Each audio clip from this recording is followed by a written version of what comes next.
Joining me now, first class father Benjamin Hall. Welcome to First Class Fatherhood.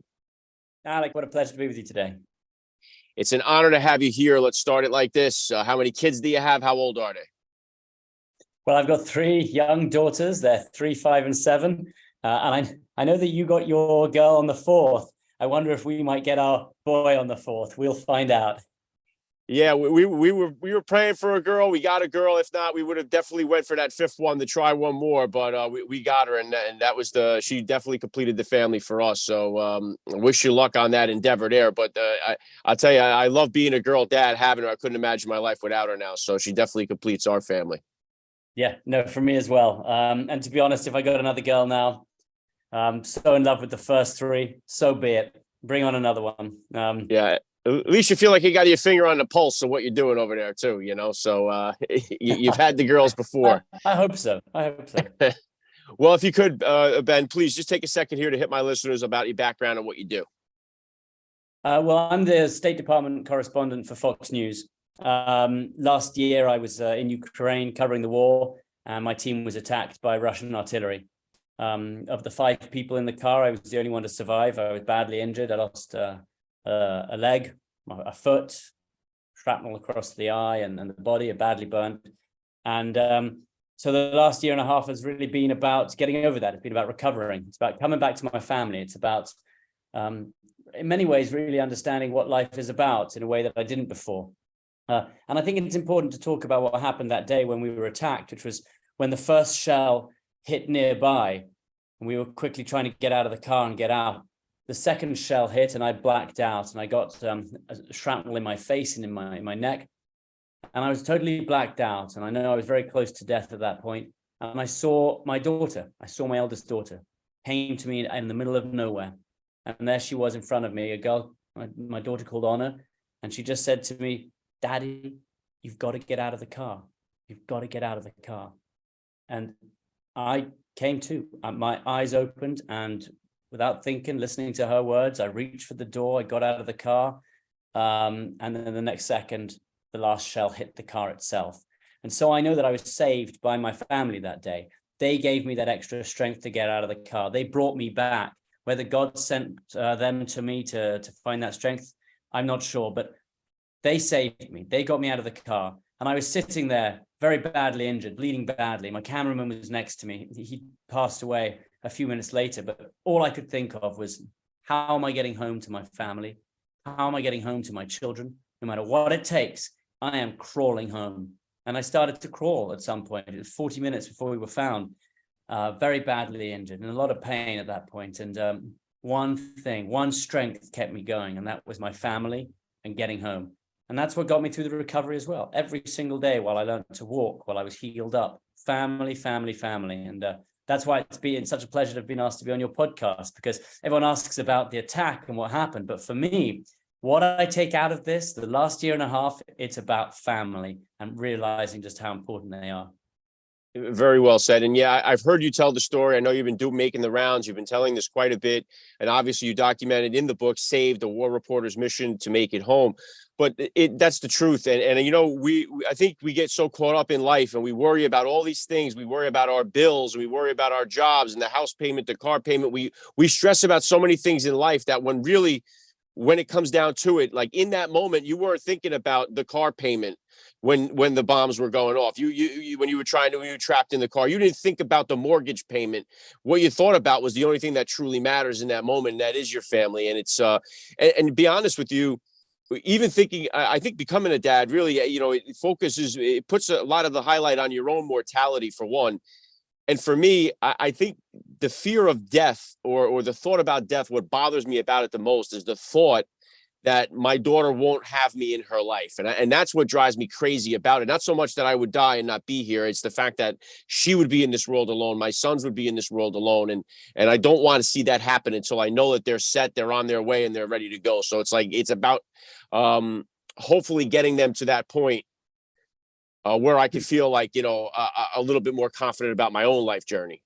Yeah, and my wife and I talk about that occasionally, and we think, we cannot think of anything worse than having to tell them that I had gone, that their lives have changed, in so many ways. And despite the injuries I've had and the things I can't do with my children now, I'm still here. I can teach them the same lessons. I'm able to continue guiding them and teaching them what the real world is like and what hard work is like. And if anything, I hope I can teach them more resilience than before and show them that no matter what you go through, there is a life out there and there are things worth fighting for. So that's what I do every day. And you mentioned that balance, and that's something I was going to mention as well. The 180 that I've done in my life from beforehand, when I was, like, I've been a hands-on dad my whole life, and I was there every second I could, but the job was important, house payments, car payments. We were moving to DC. We were finding new jobs. We didn't really want to move them from their school. But we knew we had to. And I was saying to the family, we've got to go. This is good for their future. It's great for my career. Let's all move. And after this happened, those worries disappeared. And I said, let's first and foremost, we will think about what's best for them, where they will be best, where they will be educated best. And then the job will fall into place where else. And everything else will fall into place however we want it to happen. And I feel that in a totally different way. And I feel in many ways, I feel like a better father. And I feel like a weight has been lifted where I'm not just so consumed with getting to the top of my career, doing everything I could if it meant missing those important family, moments. And I did miss a fair amount of them. I was a foreign correspondent for many years, and the phone rings. I'm on the next plane out, and that can be for a month. It can be for 6 weeks, and you don't know when that's happening. And it didn't matter if it was a birthday or Christmas or whatever it was. I was on that plane. I was telling that story. That was my job. And I wouldn't do that nowadays. And I would think more carefully about balancing it out. And that both are important. And children need to understand what hard work is. But number one, I want them to see that I'm working. I want them to learn what hard work is. You don't get anywhere in life unless you work bloody hard, unless you have a goal and you go for it. You have to balance it with your family. And if you ignore your family, they're going to suffer as a result. So look, life is about balance. It's about finding how you work them together. You instill these great morals in them. You encourage them. But you've got to be there with them every step of the way. Yeah, and you're right. It's so much easier said than done, because when you have a passion and you have a drive towards something, and you balance that with family life, and it's why I have so much respect for the men and women of the armed forces, the military, especially the ones that are parents. I mean, when they have to do these things and their life is on the line, no matter what it is that they're going to do every day, and they don't know if they're coming home. That's a very difficult spot to be in for a parent, and so I think sometimes we take so much of what we have for granted, and it's till we're in a situation like you were, where all of a sudden you realize, oh my God, this could be over. And I know that your friends didn't make it back. I had Lucas Tomlinson on the show about a week after that had happened to you guys, and it was fresh. And it was so heartbreaking to hear what was going on. And that was like at the beginning of the whole Ukraine conflict and stuff. Have you been in touch? I know. Excuse me, Sasha and Pierre. Are you still in touch with their families, and what is that like? Yeah, I mean, I speak to Pierre's widow quite often, and that is one of the harder things that I ever have to do. And she lost when we didn't, and she will never get Pierre back. And it reminds me every day of how lucky I am, and it gives me that extra motivation to do more. I've still got it. I'm still here. I've got to make sure that I do everything I can. Sasha's family, very hard as well. She was 23 years old, and it's very, very difficult for them. It still is difficult for them. I think, they understood that she was fighting in her own way to protect Ukraine, and she was out there helping to keep the Russians back by helping the journalists. And so I think they feel that to some degree she passed away while she was helping her country in that battle. But I totally feel what you said about people who serve, and I think it's an interesting one as well, because I think service is so important, and doing what is right for your country as well as your family. That's why it's so difficult for people in the military to balance that. Like, there is no better service than the service you can give to your country and to your brothers and everything else. And so finding that balance is really, really tricky. And I think that you've got stages in life, and I think that, I wasn't a father till I was 30, I want to say 32, 33. And, I really felt that for the 10 years before that, I worked every single day doing whatever I wanted, going wherever I wanted, working bloody hard. And I loved it. And I kind of felt that I did it the right way in a sense. I couldn't have had that life with children, because I was going to every war zone I could find. I was on the front lines of all of them. I was often with our military around the world as well. And then I had children. And then I had to make this really interesting decision. What do I do? Do I keep going to the war zones, or do I stay at home and be a more responsible father? And I didn't stop going to the war zones. I ended up back in Ukraine where I was attacked, but it was a really difficult decision for me. Do I keep doing a job that I think is really important, that I think is really essential, but put myself at risk, or do I give it up? And it was back and forth with my wife. We talked about every trip I was doing, and even with Ukraine, she said, "Are you sure you should be going into Kyiv? It's dangerous. Haven't we discussed this now?" I said, one more. I said, but it's a difficult balance that you have to weigh up when you're in the military, or if you're covering conflicts. What has it been like with your daughters now? What has there been reaction to your injuries, to your recovery process? What has been kind of their response? Are there friends? Do they have responses to this? What has been like kind of the family dynamic, their response to this whole injury and recovery? Yeah, I mean, it was the most important thing for us straight away. The first decision was whether or not they would come and join me. I was in San Antonio, the Brooke Army Medical Center, and I was there for 6 months. Incredible facility where they have treated so many of the injured out of Afghanistan and Iraq. And it's one center where they do polytrauma, all these kinds of injuries, from the eyesight to the traumatic brain injuries to the burns, in one place. But the decision was, do I uplift my family and have them move to be with me or not? Some people who had gone through, other military families said, you have to go. It's going to be for your best interest if they are alongside you. And the other half said, do not go. It is going to be the worst thing for children to sit by your bed when you can't even move and you're so badly injured, and they're going to have to see that. So we heard it from both different opinions, and we had to think about it. We decided the best thing would be for my children, who are young at that point, 2, 4, and 6 years old. They didn't need to come and see me with no skin on. They didn't come and need to see me so badly injured. And we said, well, I'll talk to them every day, but it will be my directive to walk further every day, to heal faster every day so I can get home. So if anyway, I think we know we did it the right way. It gave me more motivation to come home. But that was the first decision, whether or not they should come and see me. The second decision was telling them about losing my legs, my one leg and my other foot, and all the other injuries. And we were really worried for a while. We didn't know how to tell them. We thought it would shock them. We thought they would be worried about it. And then finally, we told them about Dad's robot legs. They thought it was the coolest thing they'd ever heard. And all this worry just disappeared because I was so concerned about it. And then I was worried again when I finally came home. I'd spoken to other people, other veterans and people in the military, who said they went home and their children took one look at them and were afraid of them. They saw the prosthetic legs, and it would pass after time, but that relationship was really different. So that was a real worry when I finally got back home and I walked in the door, and there was that one moment where I looked at them and I wanted to know how they would respond, and they all ran and hugged on as best as they could. And they were never afraid of it in any sense. And I was lucky because they were young enough not to be afraid. When the children are a bit older, and I've heard when they are teenage years, 12, 13, older, then they have a much sort of firmer idea of who their father was. And then they feel a lot more afterwards when they see that he has changed.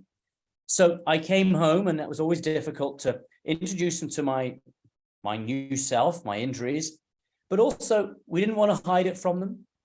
We didn't want them to see too much. It was going to be part of our lives. And they would see me changing my bandages and my wounds, and I would bring them in, and I would have to say, look, Dad looks very different in very parts of his body, and this is something that doesn't matter to us. I'm still here. My mind is still here. We can still be together. Things will be different. I can't run with you right now. I can't lift you up, but we're together. And I think it's taught them really valuable lessons. It really has. It showed them how to care for other people in a single way. It showed them how to help, and perhaps in ways they didn't understand before. And I really think that they have become stronger because of it. It is interesting. You mentioned their friends as well. And at school, a lot of people ask them about my legs. I turn up to pick them up now, and everyone wants to know about it. And so far, it's been good. They've had nothing but positive reactions. Kids at that age want to ask. A lot of adults don't want to talk about it, but every single kid in the playground comes up to me and goes, "What are those? How did you get those? Tell me about those." So I always sit down with all of them and I talk through all of them about it. I say, look, difficult things happen in life, but you pull yourself up and you keep going. There is always light at the end of the tunnel. Doesn't matter what you're going through. And I think, if anything, I've been given this ability to talk to some people and encourage them and inspire them. And I like to think I've done it to some of my kids' friends as well. So look, I look back at this. There are many things I can't do with my kids, and that bothers me in the days. there are many more things that I can do with them. And that's what I focus on. And, I think I am a better father now than I was before. Yeah, I love that mindset. And I did ask because I know how kids, they get so inquisitive, especially at that certain age. And I remember them, being, in the supermarket and seeing somebody maybe without an arm or something. And I think, oh no, because I know it's going to come right out. And they'd be like, hey, where's your arm? Like they don't have a filter on them with some of that stuff. But it's great that you have that response to them. And so much of this stuff, just like your story, is so inspiring. I've interviewed so many guys, that have gone through a process, whether it be, excuse me, somebody like Travis Mills, who lost both legs, both arms. Even on Fox, Johnny Joey Jones has lost his legs. Do you has that inspired you? Have you been able to get inspired by other people that have had amputees, whether they lost their leg, their arm? Are you in a community? Are there people that are around you that support you in this process? Absolutely. Absolutely. One of the hardest things, when you're going through this, are the unknowns. And when you are recovering, there are, it happens every few weeks. You come across something that you haven't done before. You don't know what to do. And the only people to talk to and ask are people who have gone through something similar. No one really understands some of the difficulties that you go through. And that was the incredible thing at Brooke Army Medical Center, is that I was surrounded by other people who had gone through just this. And every single day, I was just asking questions to all of them. What do I do? How do I do this? How do I put pants on? Whatever it is, like a whole variety of things.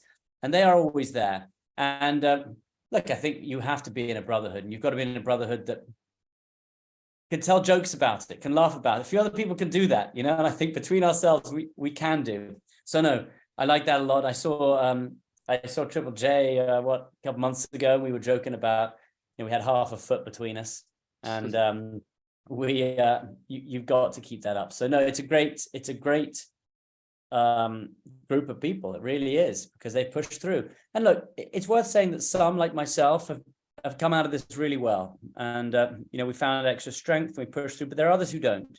And I think it's really our duty to look out for those people as well and to help them get through it. Because look, I said, particularly if you're some people who are in the military and who have a job which is so physical, and you take that away from them, it's very hard for them to find what they will do next. That can be difficult. I worked in a job with my career where I was a journalist, and I could keep writing and keep working. So I never felt that something that I loved doing was taken away. But that does happen to some people. They feel that they've lost a lot. And I think that that's who we've got to talk about, and that's who we've got to think of. So I spend, some days every week reaching out to people and just checking in on them. People I know aren't doing so well. How are you doing? What's going up? What can we do next? And that's something that I think we will always have to keep doing. And again, I think it will keep doing through your book too, Saved, a war reporter's mission to make it home. Obviously, the book, took off like wildfire, and I've seen you do, like I said, so many different interviews in promotion of the book. But it seems like it's gotten a really, really big feedback, great feedback. And what has it been like for you to have to you live this, now you tell the story. It may seem like, because you tell it so many times, that the emotional connection isn't as strong as it is. But has it helped being able to write the book, being able to talk about the story so much, and being able to has that process helped you in the healing at all? Yeah, absolutely. Writing the book was the healing itself, because the thing about being in a hospital is that you're lying there day in, day out. I couldn't move for the first couple of months. And I'm someone who needs to move. I'm someone who works, who has to do things. And I knew, even 2 days after this happened, 3 days after the attack happened, and I had just made it to Landstuhl, the hospital, the US hospital in Germany. And immediately I realized I've got to start recording this. I've got to start writing things down. I've got to start doing videos. And that was the point that I started doing it. And as I sat in hospital every day from then, I was writing ideas down. I was thinking about how I felt. And look, you got to come to terms with a totally new world and balance that up with your old world. And so that's what the book was about. And I wasn't planning on writing a book at first. I just wanted to get the ideas down. And then someone said, look, got to be a book. You got to put this together. And I've enjoyed it. Telling the stories, you're spot on, because look, the first few times you sometimes tell the story, it's really emotional. And then when I was on the book tour, you're doing it for 2 weeks straight, and you're telling the story 5 times a day. And I don't want to tell a story unless I'm feeling it. And when you're just sort of repeating what happened, then I feel you lose some of the real feelings behind it. So 2 weeks of the book tour was, to be honest, probably enough. We got to #1 on the New York Times, and I kind of felt great. Like I can stop talking about it for a while. think about it more. And so today, speaking to you is the first interview. And suddenly speaking to you, and I was thinking before this, is this just going to be another interview where I sit there and I just like tell the story again? And it hasn't. Enough time has passed. I feel really emotional about it, and I feel could have really touched to it. So I don't think that will ever go away. I feel it really strongly. But when you have to tell it time and time and time again on the same day, occasionally it does. But yeah, that's the nicest thing is that it inspires people. So I don't mind telling the story, because I get messages every day on social media from people who said, I've just read your book, or I've just listened to a podcast that you're on, and I'm going through something difficult. That can be an injury, that could be like a family, issue. And they just say, I read your book and it gave me real inspiration, and it gave me a desire to pick myself up and keep going. And if that's what it does, then I will keep talking forever, because if it can help other people, then that's great. So no, I'm happy to do it as long as it helps other people. It's part of my life, so you've got to live with it. And I know, like you say, telling the story, but I know when I heard it the first time, I forget which interview it was that I heard it, but when you were talking about hearing your daughter's voice get out of the car, it was, I really connected with you in that spot. And I said, man, this is a perfect story for the First Class Fatherhood, because this is what it's all about. And I think our whole, especially in the United States, our entire country is just engulfed in this political race. We're so divided in so many ways. And it's like when we really turn this, all this nonsense and tune down all of this noise, we're all so much more alike than we are different. All we are, just as family men, we just want our kids to be happy. We want them to be healthy. We want them to succeed. We don't want to see them hurt. We don't want to see them suffer. We don't want to see them in pain. We don't want to see them fail in life. And I think we all want the same things, but we're so busy being just pulled apart by all these different forces in our lives. And it's terrible. And I think that if we could just get back to focusing on family, which is the only thing at the end of the day that truly matters, I think so much of our troubles would really start to go away.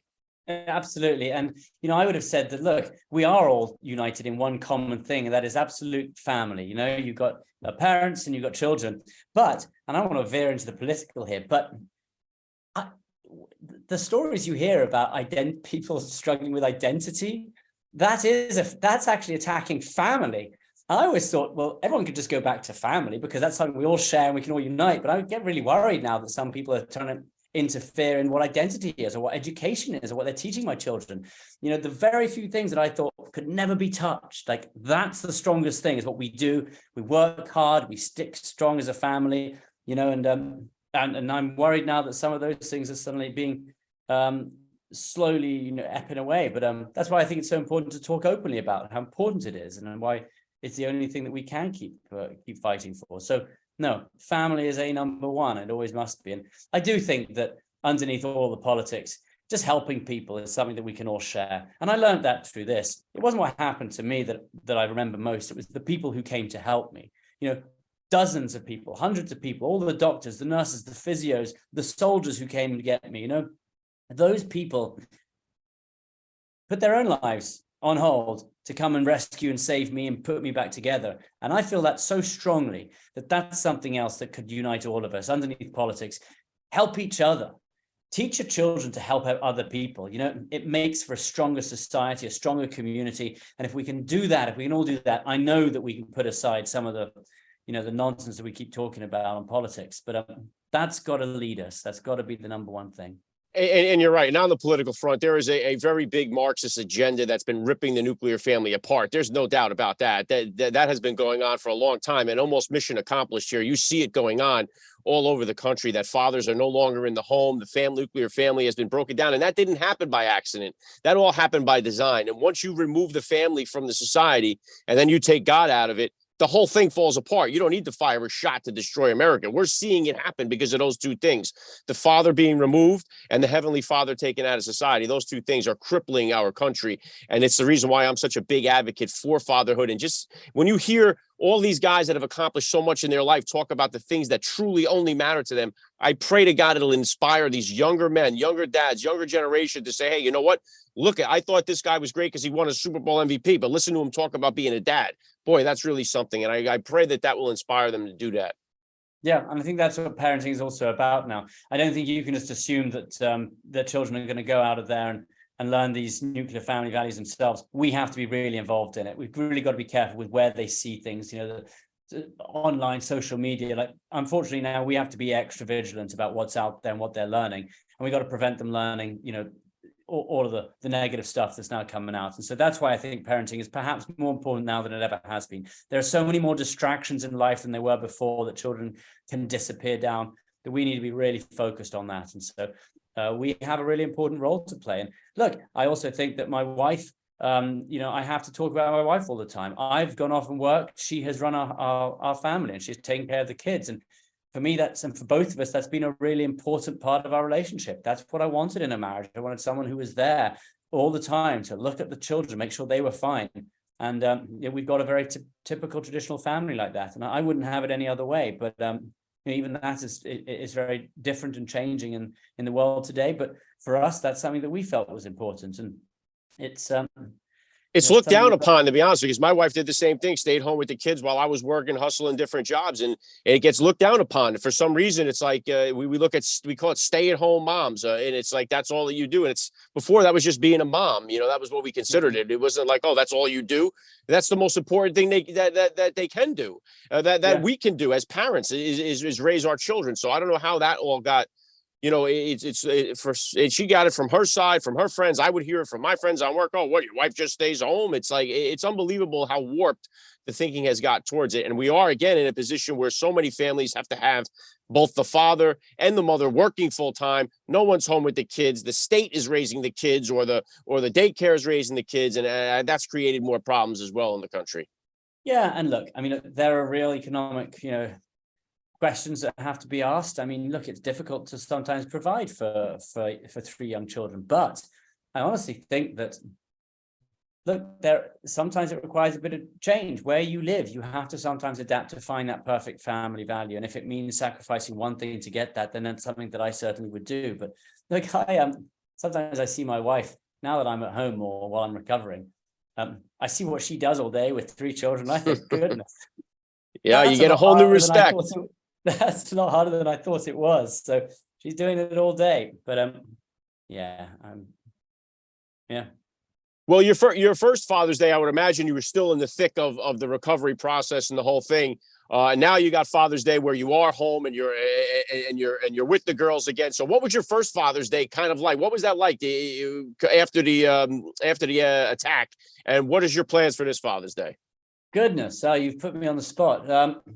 I think it's just always we make sure that we do something together as a family, and that can be, usually I'll get some breakfast in the morning. They might cook some eggs or something for me, and get some balloons. They always write cards to me. I try to instill. They always sit down and write something, whether it's how they're feeling that day or what they're doing, or they'll always write a card for me, and then we'll go somewhere together.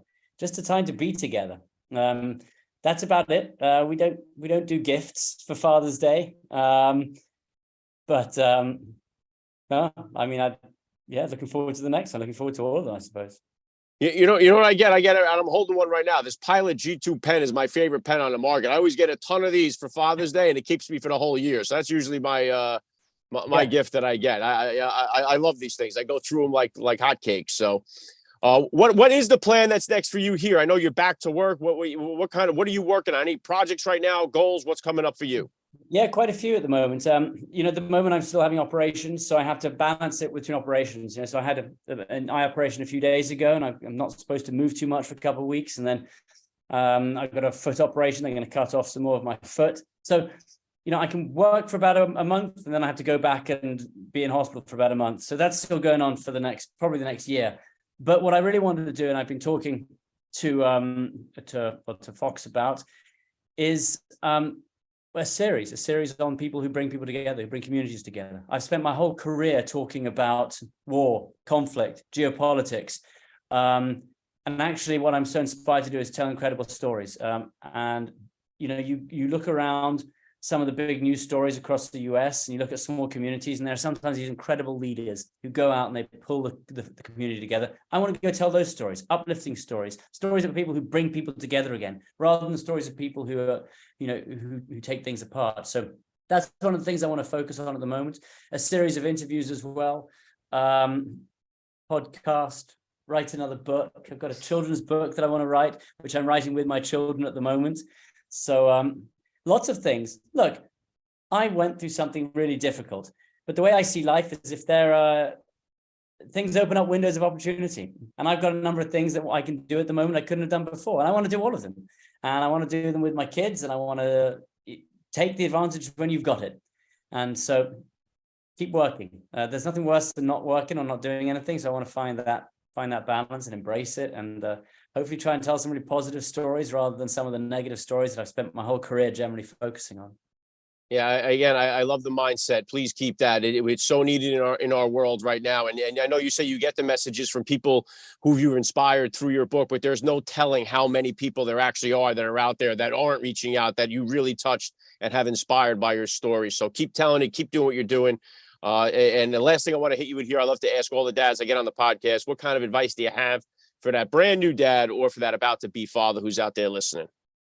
Well, I mean, I remember when my first son was born and we didn't know what to do. And every single minute was about figuring out, are we doing it the right way? Like, are they supposed to be that way up? Like, what do we do? And then, of course, by the time the third one came along, we were like, she's fine. Like, they roll around normally. So don't worry about it too much. Enjoy it. You know, I see some parents who get really worried with the first children. But look, I think if they work hard, give them their own little bit of space. Don't pamper them too much. Let them learn things their own way. They will. They're children. They're more sturdy than you think they are. Keep them outside. You know, get them out all the time. Don't put them in front of TVs. So a combination of freedom, hard work, and trying to find something that they love doing and encouraging that. You know, whether it's dancing for one of ours or singing for another. I always try to encourage them to find something they love doing, and hopefully that leads to something they love doing in life. You know, so bit of freedom, a bit of hard work, and stay close to your family.